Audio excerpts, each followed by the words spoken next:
Can you imagine a life with no more self-doubt, no more negative talk or judgment? Having passion and purpose every day of your life? Come join us. This is The Defining Path. Welcome back to another installment in The Defining Path. Today we're going to talk about the price of happiness.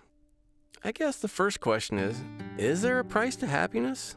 You can ponder that question as you listen. I actually Googled the price of happiness. I was shocked with what I found.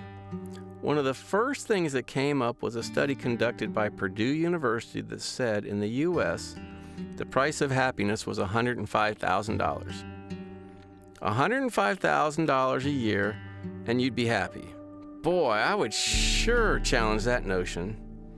It seems so counter to everything I believe that you can put a dollar figure that'll ensure everybody's happiness.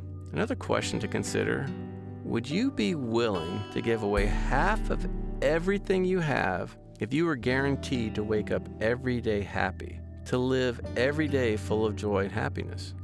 Who's in? If this sounds compelling to you, then you might want to reconsider your lifestyle and some of the choices that you're making that's costing you your happiness.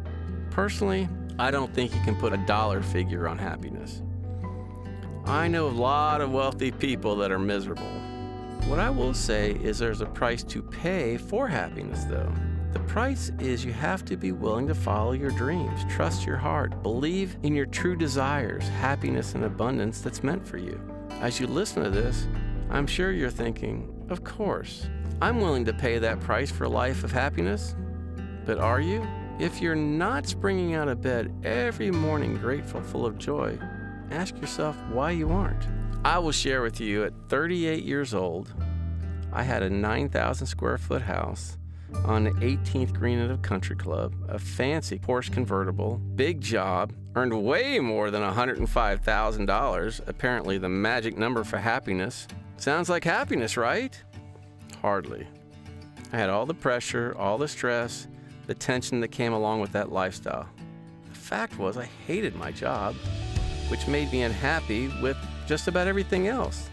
The hours, the travel, the politics, the pressures were all taking years off my life and costing me my happiness.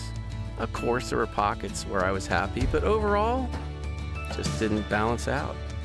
I found, and so will you, once you commit to your happiness, those opportunities are out there waiting for you. That's the point. Make your list of what's robbing you of your happiness. Figure out if you're willing to pursue passionately your best life and to be happy every day. You deserve it.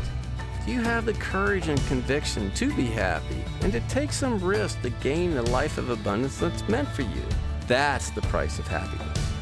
For now, let's leave it here and make sure you're on the path that leads you to your best life.